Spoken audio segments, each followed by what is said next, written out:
Welcome to ET. ఆతో career మొదలుపెట్టి ప్రతి సినిమాతో ఆడియన్స్ను సర్ప్రైజ్ చేస్తూ వచ్చాడు ప్రశాంత్ వర్మ. లాస్ట్ ఇయర్ హనుమాన్ సినిమాతో సెన్సేషనల్ హిట్ అందుకున్నాడు ప్రశాంత్. హనుమాన్ సీక్వెల్గా జై హనుమాన్ ప్రకటించాడు.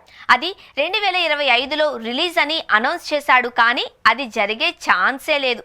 అసలు జై హనుమాన్ ఇంతవరకు షూటింగ్ మొదలు పెట్టనే లేదు. జై హనుమాన్ కాస్టింగ్ విషయంలోనే చాలా టైం తీసుకున్నాడు ప్రశాంత్ వర్మ. ఫైనల్గా కాంతారా స్టార్ రిషబ్ శెట్టితో సినిమా లాక్ చేసుకున్నాడు. ఫస్ట్లో గ్లింపింగ్స్ ఒక వీడియో కూడా వదిలారు. కానీ ఆ తర్వాత మళ్ళీ సైలెంట్ అయ్యారు. జై హనుమాన్ ఎప్పుడు మొదలవుతుందో తెలియట్లేదు. అసలు మొదలవుతుందా లేదా అన్నది కూడా డౌటే అంటున్నారు. మరోపక్క రిషబ్ శెట్టి వరుస సినిమాలు చేస్తున్నాడు. కాంతారా ప్రీక్వెల్తో పాటుగా మరో 2 సినిమాలు చేస్తున్నాడు రిషబ్ శెట్టి. అందులో ఒకటి ఛత్రపతి శివాజీ కథతో చేస్తూ ఉండగా మరొకటి సితారా బ్యానర్లో ఒక పీరియాడికల్ సినిమా చేస్తున్నాడు. ఈ సినిమాలతో రిషబ్ బిజీ అవుతున్నాడు. ఈ టైంలో జై హనుమాన్కి డేట్స్ ఇస్తాడా అన్నది డౌట్గానే ఉంది.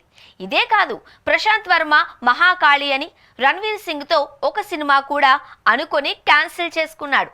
నందమూరి నటవారసుడు మోక్షజ్ఞతో కూడా ఒక సినిమా అనౌన్స్ చేసి వెనక్కి తగ్గాడు ప్రశాంత్ వర్మ.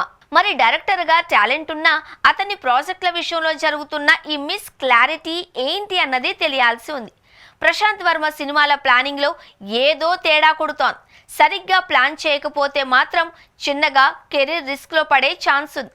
సో ప్రశాంత్ వర్మ ఈ విషయంలో జాగ్రత్త పడాల్సిన అవసరం ఉంది.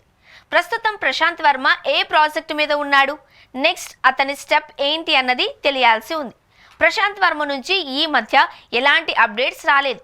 మరి ఈ టాలెంటెడ్ డైరెక్టర్ ఏం చేస్తాడో చూడాలి.